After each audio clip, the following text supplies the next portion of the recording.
తనకి గిట్టుబాటు ధర రాకపోతే ఎంత ఇబ్బంది పడతాడో, ఆ పంట తన కళ్ళ ముందు నాశనం అయిపోతుంటేనే కూడా అంతే ఇబ్బంది పడతారు. అట్ ద సేమ్ టైం కంటనీరు పెడతాడు.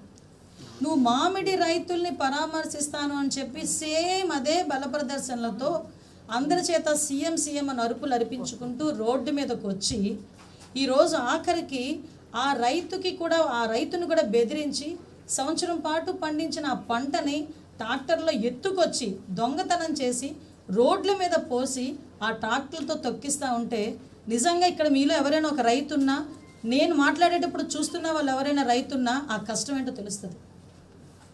నిజంగా ఒక చిన్న పువ్వు పూస్తేనే అది వదిలిపోతుంటే చాలా బాధపడతారు. అటువంటిది ఇంత పెద్ద ఎత్తున ఆ మామిడికాయల్ని రోడ్డు మీద పోసి ఆ ట్రాక్టర్లతో తొక్కించి వీళ్ళంటి మామిడి రైతులకు న్యాయం జరిగేది, వీళ్ళంటి మామిడి రైతులకు న్యాయం చేసేది.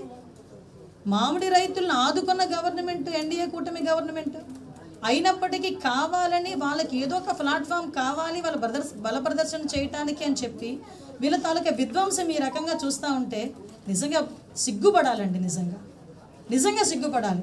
ఈరోజు రైతుల పేరిట బయటికి పరామర్శలు చేయాలంటే ఈరోజు గొడ్డల పార్టీ అధ్యక్షుడు నిజంగా సిగ్గుపడాలి. ఈరోజు ఇటువంటి వ్యక్తుల గురించి అండి ఈరోజు ఒకసారి నెక్స్ట్ పెట్టమ్మా, ఒకసారి వినండి. సుభాషిత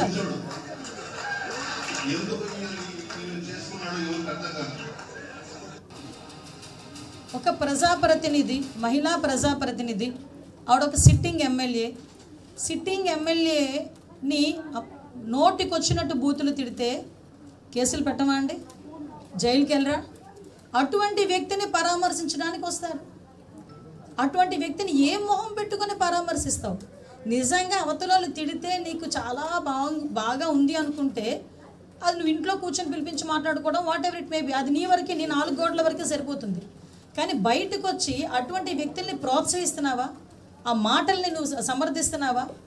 ఆ మహిళని కించపరిచే విధంగా మాట్లాడడం, క్యారెక్టర్ అసోసియేషన్ చేసి మాట్లాడడం, అదేవిధంగా అతను నీచంగా జుగ్సాకరంగా మాట్లాడడాన్ని సమర్థిస్తున్నట్టేనా దీని అర్థం? అటువంటి వ్యక్తులను కూడా పరామర్శించడానికి వెళ్ళి బల ప్రదర్శన చేసిన ఇటువంటి గొడ్డల పార్టీ అధ్యక్షుడిని ఏమనాలో ప్రజల తగలకు విచక్షణకు వదిలేస్తున్నాను ఈరోజు.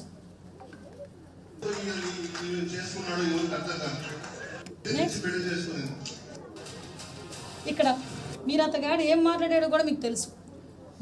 సాక్షాత్తు గౌరవ ముఖ్యమంత్రి నారా చంద్రబాబు నాయుడు గారి గురించి నడి రోడ్డు మీద నోటికొచ్చినట్టు బూతులు మాట్లాడితే మేము కేసులు పెట్టకుండా ఉండాలా అండి?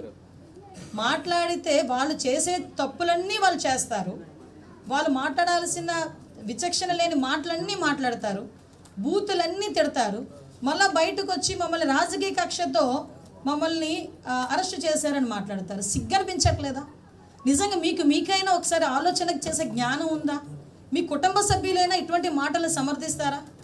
అటువంటి వ్యక్తిని వెళ్ళి ఈరోజు పరామర్శించడానికి గొడ్డల పార్టీ అధ్యక్షుడు పోతాడు అంటే, ఒక నాయకుడు హోదాలో ఉన్నవాడు ఒక మాట చెప్పినా, ఒక పని చేసినా నలుగురికి ఆదర్శంగా ఉండాలి అనుకుంటాం. కానీ ఈయన ఎటువంటి మెసేజ్ ఇస్తున్నారు?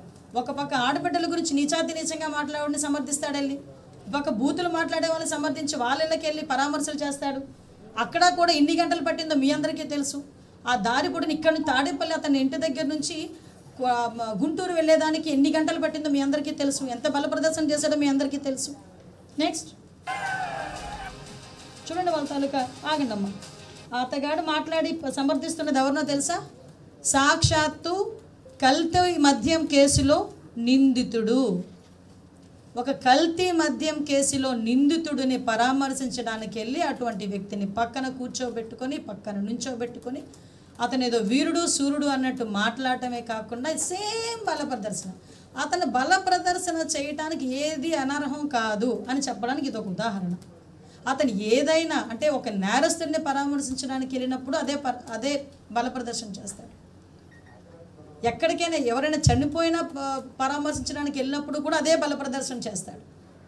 అంటే ఇలాంటి వ్యక్తుల్ని పరామర్శించడానికి వెళ్ళి అటువంటి వ్యక్తుల్ని ప్రోత్సహించి అటువంటి ప్లెకార్డులు పట్టుకునేటట్టుగా చేసిన ఇటువంటి ఒక నిజంగా చెప్పాలంటే ఒక గొడ్డలి పార్టీ అధ్యక్షుడిని ఏమనాలో ఒకసారి మీరు అందరూ కూడా అర్థం చేసుకోండి. నెక్స్ట్ కమనమ్మా, ఆగండి. ఇక్కడ మీ అందరికీ చెప్పాలి. మొన్న రీసెంట్గా తెలుసు మీ అందరికీ కూడా, మొన్న సిదిరి అప్పలరాజు ఎక్స్ మినిస్టర్ వాళ్ళ అబ్బాయి ఒక యాక్సిడెంట్ చేసి దానయ్య అని ఒక గొర్రెల కాపరిని యాక్సిడెంట్లో అతను చనిపోయాడు. ఆ కొడుకుని రక్షించుకోవాలన్న తపనతో వేరే వ్యక్తిని అక్కడ పెట్టి పోలీసులను కూడా మభ్యపెట్టిన కారణంగా అతని మీద కేసు పెడితే చనిపోయిన వారి ఇంటికి వెళ్ళి వీళ్ళు పరామర్శించరండి. ఎవరైతే చంపారో, ఎవరి వల్ల అయితే యాక్సిడెంట్ జరిగిందో, ఎవరైతే కేసుని కొంచెం అంటే దాన్ని తప్పుడు దోవ పట్టించడానికి ప్రయత్నం చేశారో అతన్ని పరామర్శించాలనే నెపంతో బల ప్రదర్శన చేయటం ఒక ఎత్తు అయితే, ఈరోజు ఇక్కడ ప్రతి ఒక్క ఆడబిడ్డే కాదండి, ఇక్కడ కూర్చున్న ప్రతి ఒక్కరు కూడా ఆలోచన చేసుకోవాలి. ఒక మహిళా ఎస్ఐ డ్యూటీలో ఉంది, తన పని తను చేసుకుంటుంది, లా అండ్ ఆర్డర్ విషయంలో ఎక్కడా కూడా రాజీ పడే ప్రసక్తి లేదు, చాలా మంచి పిల్ల. అటువంటి అమ్మాయి తన విధి నిర్వహణలో జస్ట్ ఒక్కసారి వచ్చి మీరు ఆగండి అని చెప్పిన పాపానికి ఏ రకంగా అమ్మాయిని చుట్టుముట్టి ఆ అమ్మాయి మీద అసభ్యకరంగా చేతులు వేసి ఒక మహిళా పోలీస్ అండి, ఒక మహిళా పోలీస్.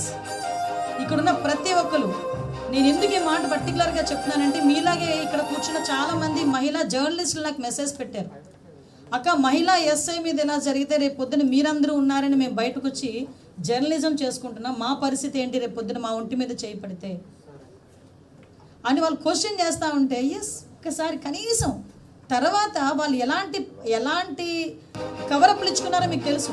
ఆ అమ్మాయికి ఏదో ఒంట్లో బాలేదని పక్కకి తీసుకెళ్ళే పద్ధతి అదా అండి? ఒక్కసారి పక్కకి తీసుకెళ్లే పద్ధతి అదా?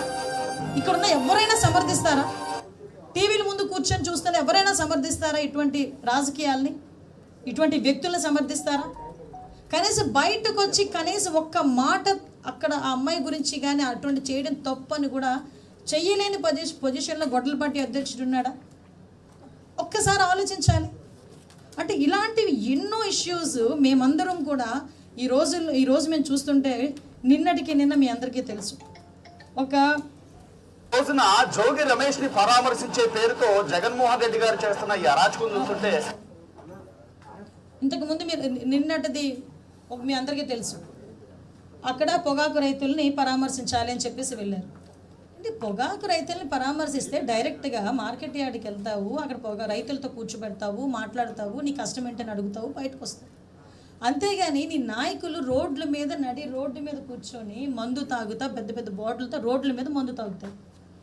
అక్కడ మందుల షాపులో ఫుల్గా మందులు తాగడం, బయటికి రావటం, రప్పారప్పం అని అరవటం, సీఎం అని అరవటం, బయటకు వచ్చి రోజు అంటే రోజు ఆ ఇడ్లీ పాత్ర లేకపోతే ఆ టిఫిన్ కూడా నడుపుతేనే కానీ పూట గడవని ఒక లేడీకి సంబంధించిన షాపుని ఏ రకంగా ధ్వంసం చేశారో ఆవిడే బయటకు వచ్చి మాట్లాడే పరిస్థితి కనిపిస్తుంది. అంటే ఎటువంటి సందేశాలు ఇద్దాం అనుకుంటున్నారు? కనీసం ఆవిడ గురించి ఎవరు కూడా ప్రస్తావించరు, మాట్లాడరు.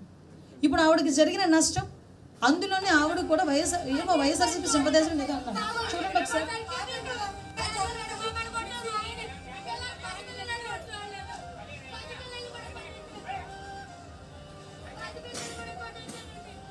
ఆవిడ బతుకెంతండి పాపం, ఆవిడ ఏం